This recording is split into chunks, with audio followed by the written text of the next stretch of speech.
Good morning from WKYT News. I'm Bill Bryant, and we welcome you to Kentucky Newsmakers and hope your weekend is going well. Later, Chief Meteorologist Chris Bailey will join us. We'll talk about how he came up with this year's winter weather prediction. He has people talking already. That's coming up later, but first, heading into this Thanksgiving week, we visit with the president of Berea College. While the average cost of tuition across the country is nearly $45,000, no Berea College student has paid tuition since 1892. It is students working on campus while studying, then they leave campus without debt that so many other students carry. That's how they do it, essentially. And 72% of its graduates stay and give back living in Kentucky and the Appalachian region. Washington Monthly recently ranked Berea the #1 school in America. We're eager to learn about that. It said Berea College's students outperform expectations in every way: graduation rate, debt, and earnings. So it's a unique approach. How does it work? Cheryl Nixon is the 10th president of Berea College, and she joins us today. Dr. Nixon, welcome. Appreciate you coming in. Thank you, and thank you for that great introduction. You provided a perfect encapsulation of why we're so excited to be here. Well, congratulations on that ranking by Washington Monthly. In fact, you have a copy of it here, and it's the top 25 rankings. We'll hold that up. But at the very top, Berea College. So people around the country are intrigued by Berea. How do you pull off giving educational opportunities to students without tuition? Is that simple to explain?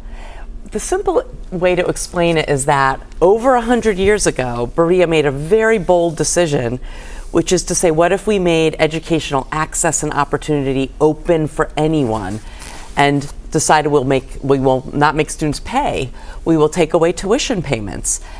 The way that we did that at that time was to say we will move into a model that we now call a work college model, in that students worked on campus as part of a way to help pay for the functioning of the college and to pay for their tuition costs. In addition to that, of course, though, we had to have lots of donations. And so starting that idea of area people who believed in that mission would give funding to help philanthropically have the college be tuition free. Do you find that people in this region are aware of Berea's tradition and mission as they may be more so on a national scale? Right. I think in the region, people do know that if you are looking for that tuition-free education at a liberal arts model where your residential campus, a small campus where you want that sense of community, that Berea is known for that.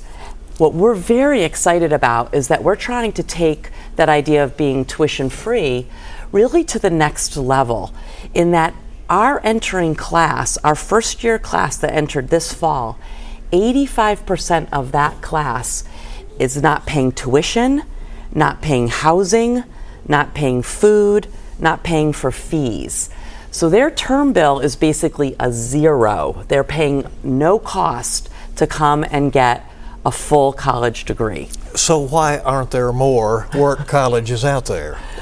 Because it's a difficult model to pull off. It must be. And we're excited again that we could stand up and say Berea offers a model, Kentucky offers a model to the rest of the nation of think about a different way to think about education, which is to say cost shouldn't be a barrier. Cost should not be an issue for students. If you want an education, if you want that college degree, open the doors, come in, but you might have to think about education a little differently. You might have to work as part of your time on campus. You might also have to think about that idea of I'm going to take on academic excellence and challenge and try to do exciting things like that. We offer free internships. We offer funded study abroad.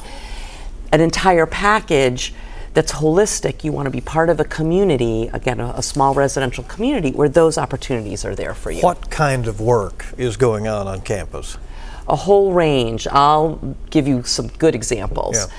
One of my favorite examples is to look at what's happening with students who are interested in computer science. They are able to work on campus in a couple of different ways. One way is they can get certified as a Dell technician, so that if a student on campus who has one of our laptops that we've given to them, their laptop breaks, they can bring it into our fellow students. Their fellow students will repair that laptop for them. they've gotten Dell certification. So that is one of the jobs that's available on campus. Of course, when those students graduate, they're highly desirable because they've had that credential, but they've put it into practice on campus. They know how to do that work. Another thing that a computer science interested student could do is help design some of the software on campus for things like maybe our library needs a new way of cataloging books and working with electronic resources. They might ask our computer science students who are working through our work program help design a new software digital way of working with our materials on campus. And our students are the ones that do that design. Who is eligible to attend Berea College? So students that come to Berea College must meet an economic need formula that we've created. So we make sure to accept students who don't have family resources to pay for their college. We want to pay for their college for them. So they do have to meet an income requirement.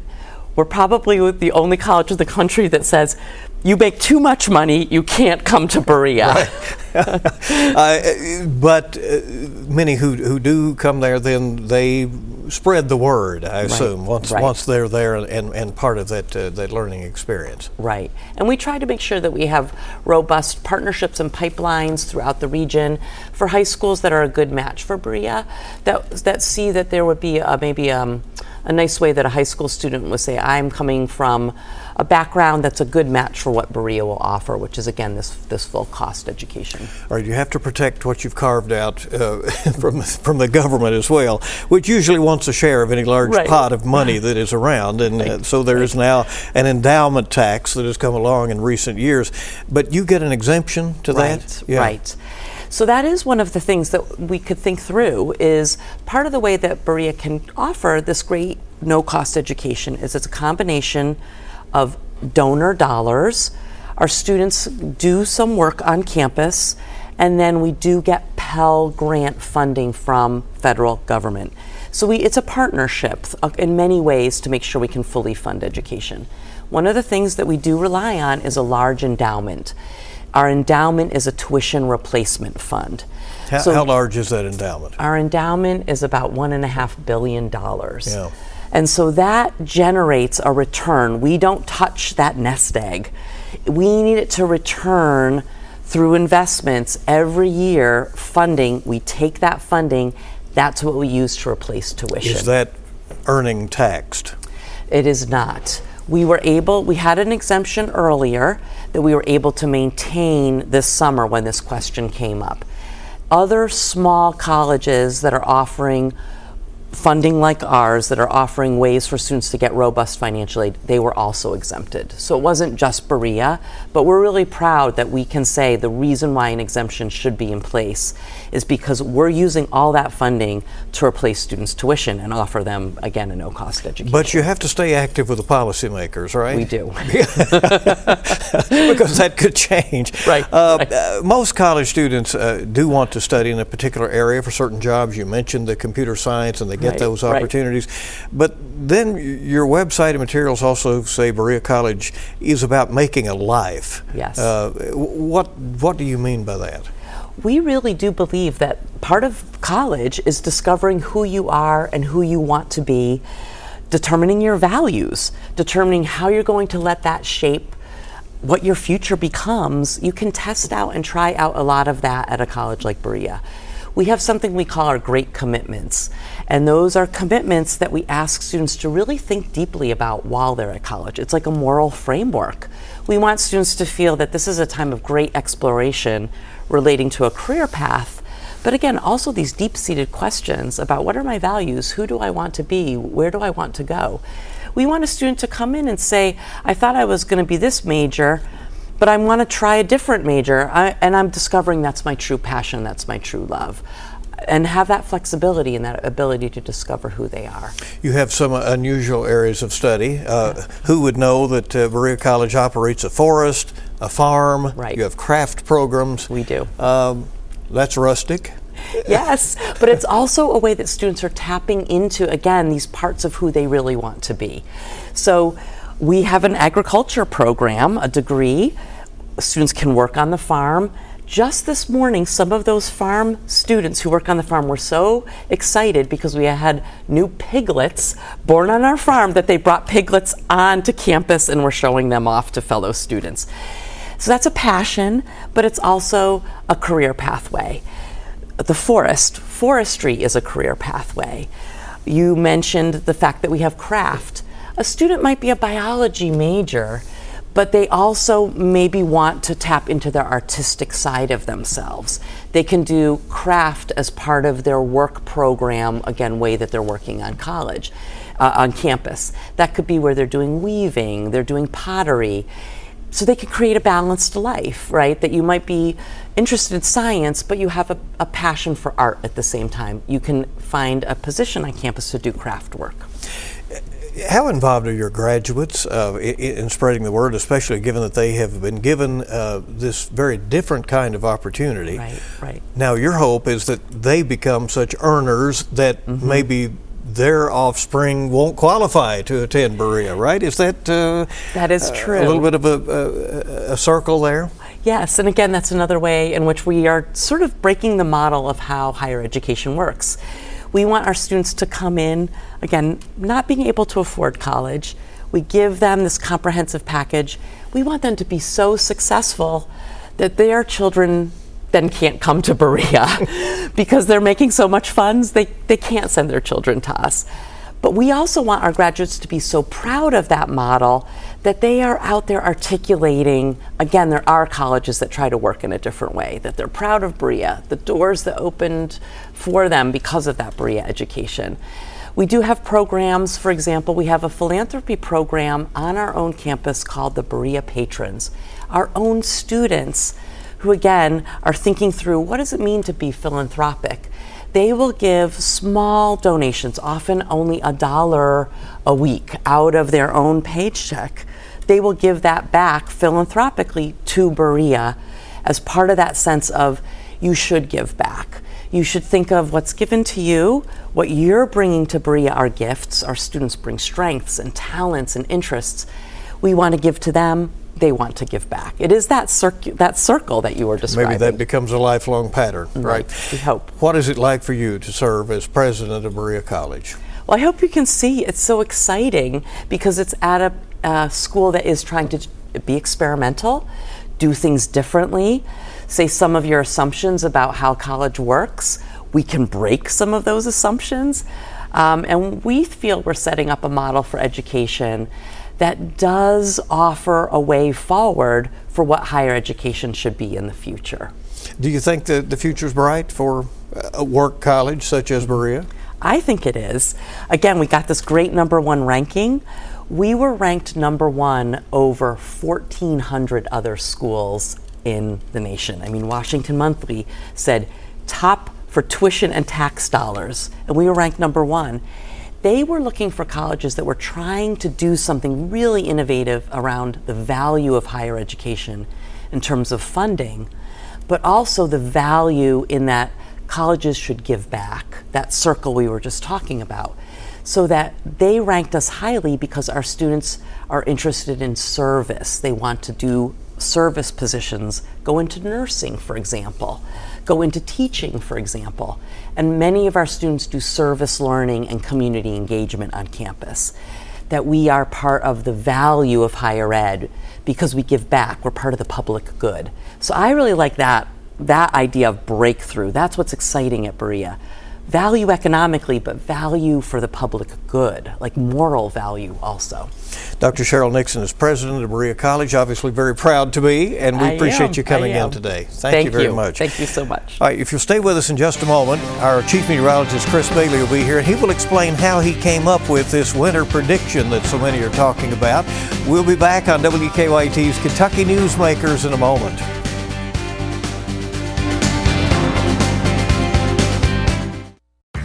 This is the story of the one. As a custodial supervisor at a high school, he knows that during cold and flu season, germs spread fast. It's why he partners with Grainger to stay fully stocked on the products and supplies he needs, from tissues to disinfectants to floor scrubbers. All so that he can help students, staff, and teachers stay healthy and focused. Call 1-800-GRAINGER, click Grainger.com, or just stop by. Grainger, for the ones who get it done. Welcome back to WKYT's Kentucky Newsmakers. We'll talk a little weather now. Kentucky's deadliest winter flooding in years claimed 25 lives back in February. Survivors are still picking up the pieces. And ahead of looking at Chris's winter forecast for this year, WKYT First Alert meteorologist Alexa Minton visited one of the hard-hit communities this past week and looks back on what it was like for communities who were dealing with waters rising and the cold.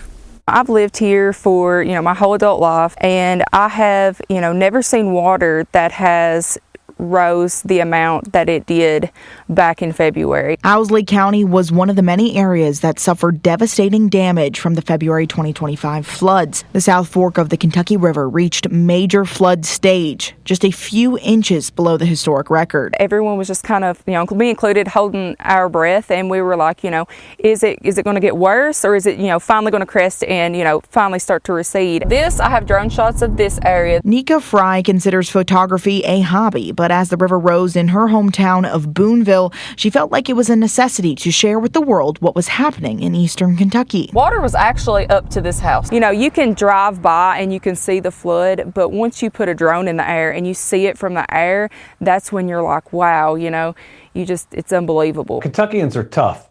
And eastern Kentuckians are especially tough. The flooding closed over 300 roads and left over 40,000 homes without power. Governor Beshear says witnessing the devastation firsthand was difficult. After the February flooding, being in Coal Run, the lady who owned the beauty salon had worked to build that up for 20 plus years, and it was just destroyed. And even once the waters stopped rising, there were additional challenges for first responders in the aftermath as snow showers and bitter cold pushed into the state. We live in the mountains, and those people generally cannot get out if it's a lot of snow just because of the mountain terrain. And then you start adding flooding immediately on top of that. Some of these people, their only access point is maybe a road, away from their house, and that's the road that got flooded. As Nika and other Kentuckians brace for the approaching winter weather season, Governor Beshear shared that the state is ready and prepared to keep our communities safe in the event of more impactful inclement winter weather. We cannot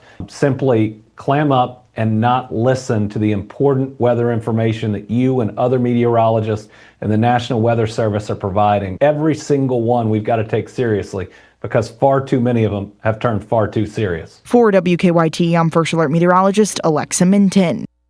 So a tough example from last year, and WKYT Chief Meteorologist Chris Bailey is now out with his winter forecast for this year.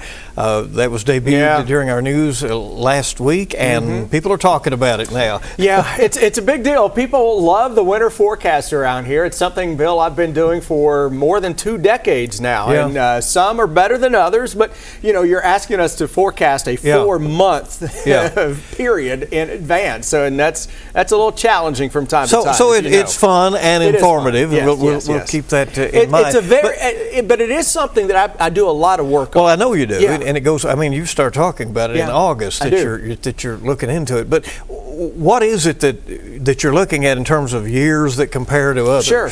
Yeah, what I do is I look back at the weather of the current year, and then I try to find elements of that year that may match up with some other years. So we were just looking at Alexa's story. We know what happened early this year. Bill, we had the historic cold and snow and ice in January, followed by the historic flooding in February, followed by historic flooding again in April, historic tornado outbreak. We've had one of the wettest years ever. We had a record dry August. There's been a lot going on, but what I generally do is I take the summer and the fall pattern and break those down. Then I look across the world at what I call global indicators. I like to look at the Pacific Ocean, the water temperatures there. I like to look at the Atlantic Ocean, what we're dealing with. You often hear us talk about a El Nino or La Nina. Well, right now we've got a weak La Nina that is out there in the equatorial Pacific Ocean. Those waters are just a little cooler than normal. They look a lot like last year at this time, to be honest with you. And I also look at blocking showing up at the high latitudes. So here's that La Nina, Bill, that we're looking at here. You see that little pool of some blue right there? Right. That is right around the equator out in the Pacific, and the blue representative of cooler than normal waters. That's very, very similar to the same ocean profile we were seeing about a year ago at this time. And you're thinking, wait a minute. What does that matter? Well, the Pacific Ocean is the biggest, baddest body of water on the face of the earth.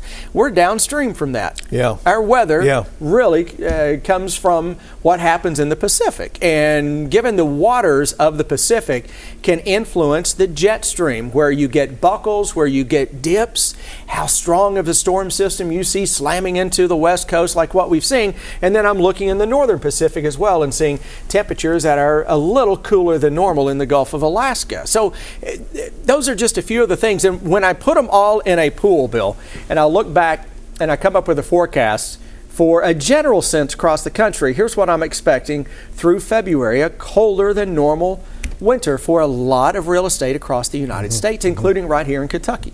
You know, it seems, and it's just me observing this, but these days, weather zips across the country. It does. More directly than it used to. We used to watch for those low pressures out of the Gulf and Texas and all of that. Right. Now you can look at what's happening in California and know that that might head this way. Well, you know, think about the advancement in technology over the decades. Now we can get a sample of the atmosphere over the Pacific Ocean. The satellites that are out there can actually analyze the atmosphere from space. They can give you a profile in the middle of the Atlantic or the middle of the Pacific. It's not as good as what you typically see over land when you can launch a weather balloon up there that gives you the soundings from the entire. Get some real-time data. Give you real-time data. And so now, we're able to track stuff way in advance compared to what we used to. Now, Bill, the overall forecast here that I'm coming up with for Kentucky, below normal temperatures, slightly above normal snowfall. I mentioned those analog years, the years that were similar that I found. Right. Well, guess what? Every year on this list, except one, was on my list last year. Interesting. Do you see the one that is added to the list this year that wasn't on it last year? I'm going to think it's 24. There you go. That's exactly right, because this year has really, in a lot of cases, globally especially, kind of mimicked last year, 2004. Now, or 2024, you look at the year 2000 on there, that is our second coldest December ever in Lexington. 2010 was one of the top 10 coldest and snowiest Decembers ever. Well, I remember 85 being cold. 85 was frigid. Yes, it was. 83. I think we were Christmas Eve, Christmas Day. It was right at 5 below zero, give or take a little bit. So you're getting the theme of the years that I've come up with there. So I'm going with a really cold December. A normal temperature, anywhere 3 to 5 below normal.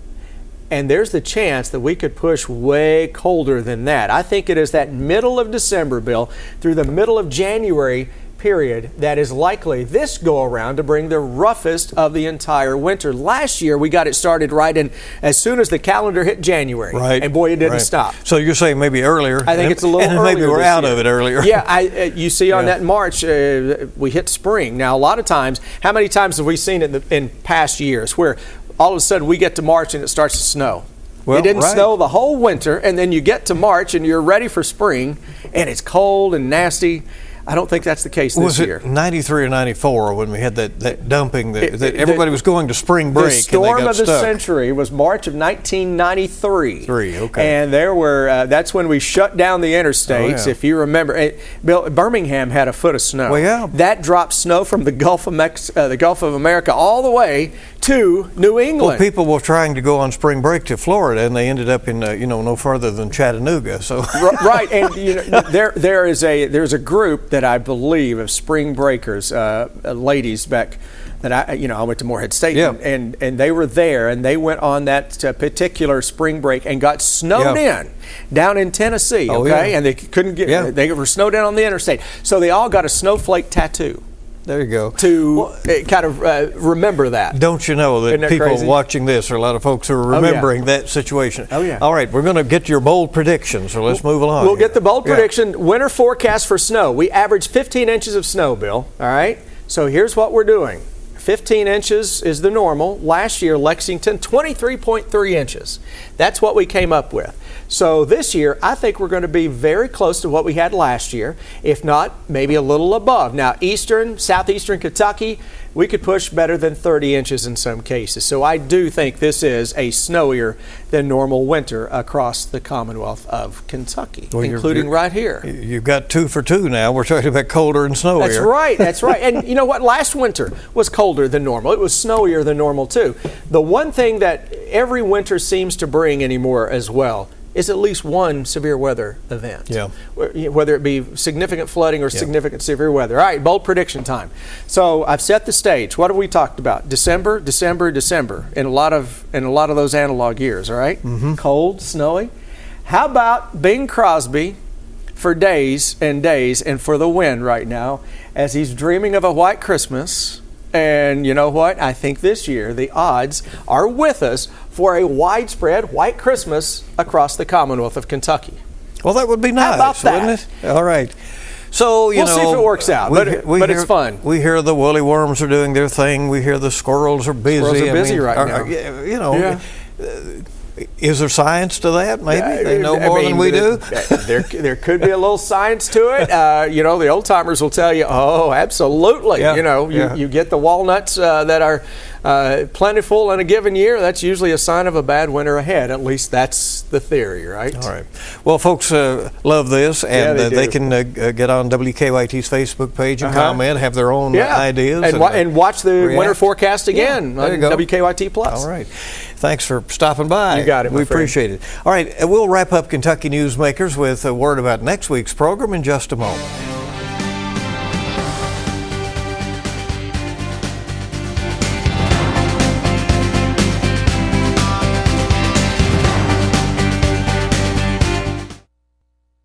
We sure appreciate you being here for Kentucky Newsmakers. Right now we are scheduled to have Bob Quick with Commerce Lexington. We'll be talking about regionalism and business in the area, and Lexington Vice Mayor Dan Wu on this program to help folks with their medical bills. Those guests and more on the next edition of Kentucky Newsmakers. That's it for this week. Have a happy Thanksgiving week ahead.